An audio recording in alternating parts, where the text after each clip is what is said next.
नवजीवन सेवाश्रम ट्रस्टर 19तम वार्षिक उत्सव पालित गजपति जिला सदर महकुमा पारଳାଖେମୁଣ୍ଡି नवजीवन ट्रस्ट द्वारा परिचालित सेवाश्रम स्थापन 19 वर्ष पूर्ति दिवस अवसर में इस ट्रस्ट अध्यक्ष डॉ श्रीधर आचार्य 77तम जन्मवार्षिक उत्सव पालित हो जाइछि। मुख्य अतिथि भाव जिला परिषद अध्यक्ष जी तिरुपति राव सेवाश्रम रहुथिबा अंतेवासी उपस्थित रे केक काटिथिले। यापर अनुष्ठान में रहुथिबा अंतेवासी को मिष्टान बंटन करा जायथिला।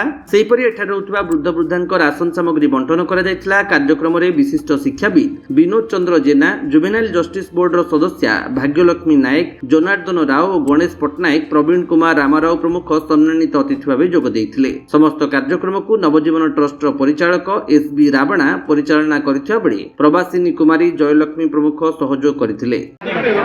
7 years ହେଲା ମୁଁ वर्क करके आछि आ मोर असुविधा ताके देखिछंती आ सेवा करिछंती। पिलाମାନଙ୍କୁ भी बहुत चाहा भी आवश्यक देइछंती। ड्रेस ठार पोशाक ठार आरंभ करी खाद्य पेय सब देइछंती आ मो प्रार्थना करजे ताके चिरकाल भगवान ताको बंची रखंतु आ हमर इनती सेवा जाय। తిరుపతి నవోదయ సేవా ట్రస్ట్ అధ్యక్షులు డాక్టర్ కె శ్రీధర్ ఆచార్య గారి జన్మదినం సందర్భంగా 2007లో మన పారଳାఖేముండి బ్రాంచ్ ఆరంభమైంది. అప్పటి నుంచి చాలా వృద్ధులకు పిల్లలకు సేవ చేయడం జరుగుతుంది. ఇప్పటికే 19 సంవత్సరాలు 19వ వార్షికోత్సవం జరిపించుకుంటున్నాం ఈరోజు. మరి ఎప్పటి నుంచి మరి ఇక్కడ ఉన్నటువంటి పెద్దలు సహాయ సహకారాలతో అందరి ఆదరణతో దిగ్విజయంగా పూర్తి చేసుకుంటున్నాం.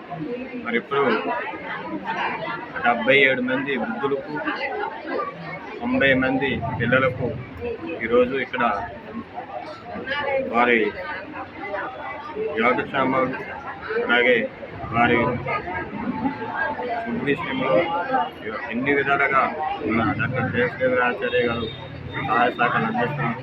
మరి ఇక్కడ ఉన్నటువంటి ప్రజలు మరి మీడియా బృందము అయితేనేమి ప్రభుత్వ అధికారులు అయితేనేమి అందరూ కూడా సహాయ సహకారాలు అందిస్తున్నారు. అందరూ కూడా तिरुपति आचार्य 77तम जन्मदिन पालन कराला। यही जन्मदिन अवसर आमको यही संस्थार इनविटेशन आज आसी योगदान दे आज्ञा तिरुपति आचार्य यही जन्मदिन को बहु आडंबर बहु बुद्धिजीवी सहित ये केक कट करके आम बहु आडंबर यही महोत्सव टी पालन कर मत यही विषय को मत यही आडंबर को डाक से मन को बहुत धन्यवाद देना। जो नवजीवन ट्रस्ट पक्ष जो 19तम वार्षिक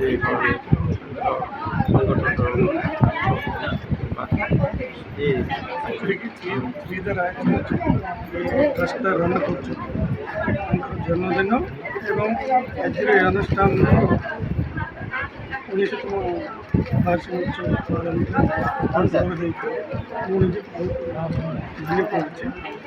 एमती कार्यक्रम सरकार को काम ये प्राय पिला बापा ना माँ ना जो मैंने छाड़ी स्पेशल झील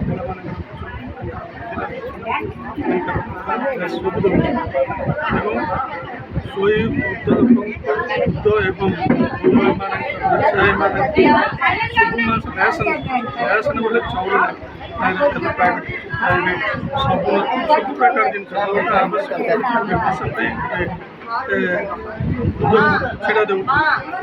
एमती कार्यक्रम गोटे ओडिशा भारत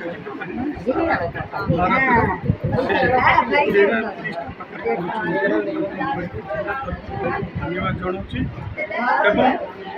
आज देखो परिवार को देखापी पिला देखा बापा माँ देखु आज से निजे एत लोक सुविधा देखुं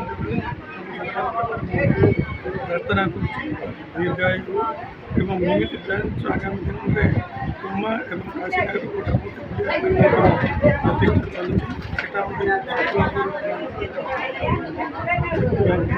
प्रार्थना करी गजपति रेणुबाला बेहेरा रिपोर्ट विश्व विजयी न्यूज ओडिशा।